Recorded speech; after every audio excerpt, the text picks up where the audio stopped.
Huwa ayat ini, firman Allah ini, amanun adalah menjadi keamanan, minas saroki dari kemalingan, kecurian.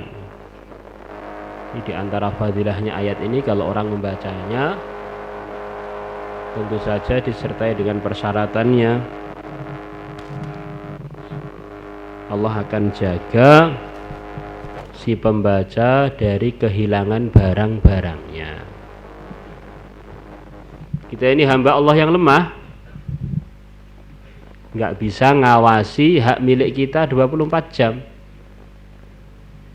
Bahkan ngawasi kaki kita, tangan kita yang nempel di badan kita pun kita nggak mampu.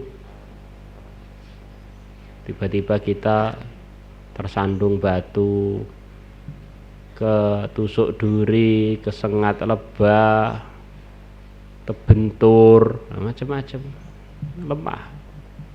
Maka orang beriman kalau tahu dia ini lemah, tentu dia ini akan paham begitu pentingnya dia ini untuk baik hubungannya dengan Allah, biar Allah jaga kehidupan dia, jaga barang-barang dia, jaga zahir dan batin dia.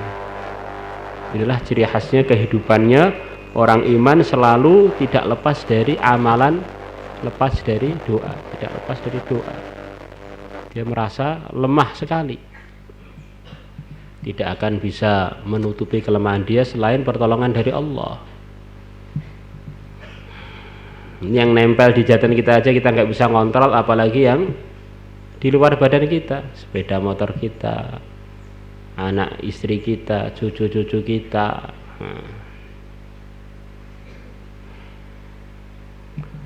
Wa anna rajulan, bahwasanya ada seorang laki-laki, min ashabi Rasulillah, dari kalangannya para sahabatnya Nabi sallallahu alaihi wasallam, talaha, telah membaca ayat tersebut, haitsu akhadha, ketika dia mengambil madja'ahu, tempat pembaringan dia, ketika dia persiapan tidur. Fadakhala, maka telah masuk alaihi, atas sahabat tadi, sarikun, pencuri. Fajama'a, maka si pencuri mengumpulkan ma fil baiti, perkara-perkara yang ada dalam rumahnya sahabat tadi.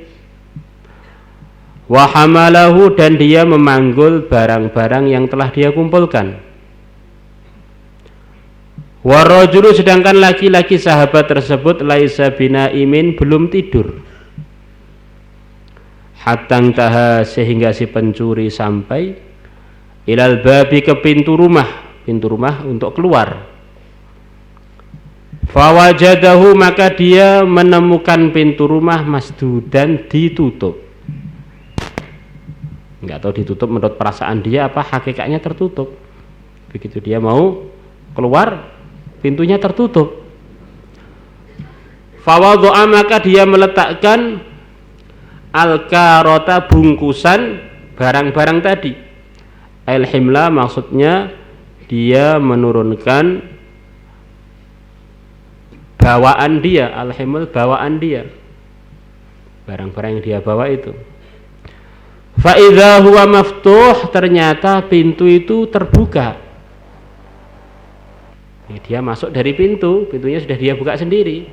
Kumpulkan barang, mau keluar, bawa bungkusan barang-barang curian, ternyata pintunya, perasaan dia tertutup.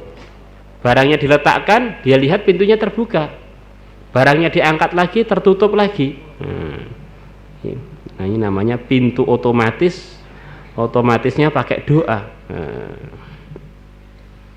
Ini lebih canggih ini. Ini produk amalan.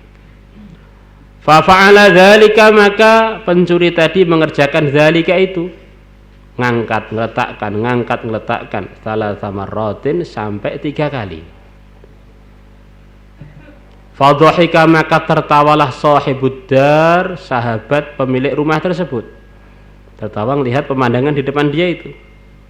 Pencuri yang kebingungan mau membawa keluar hasil curian dia tadi. Tsumma kemudian sahabat tadi mengatakan, ini sesungguhnya aku ahsantu, aku telah melindungi, aku telah membentengi baiti, rumahku, dengan amalan tadi. Ini amalan ini sudah termasuk dalam ayatul hirs. Bahkan dalam ayatul hirs diceritakan begitu hebatnya ayat ini. Dalam fadilah ayat hadis itu ada seorang soleh, dia ini mau wafat, maka dia baca ayat-ayat termasuk ayat ini, maka malakul maut datang untuk mencabut nyawa dia.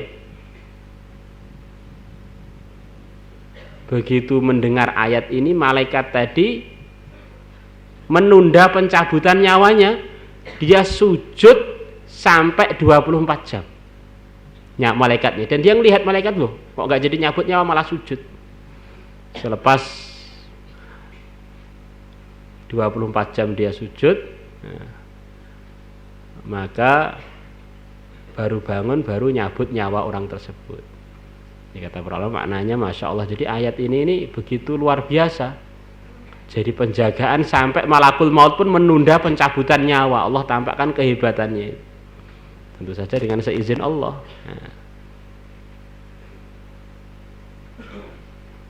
La ilaha illallah. Ringkasnya ayatul hirs itu sudah isinya macam-macam penjagaan zahir batin. Maka bagaimana kita jadikan amalan pokok kita harian seumur hidup kita wariskan pada anak dan cucu kita, kerabat-kerabat kita, biar diamalkan sampai hari kiamat. Insyaallah semuanya niat insyaallah. Karena kita ini perlu pertolongan, penjagaan, rahmat, perlindungan, benteng dari Allah. Maka kalau Allah nggak jaga kita, siapa yang akan bisa nolong kita? Wallahu a'lam. Ini sedikit ini dinikmati. Ini mau diamalkan, bukan mau dihatamkan saja, mau diamalkan ini. Jadi kalian minggu depan sudah khurut ini. Gimana ini?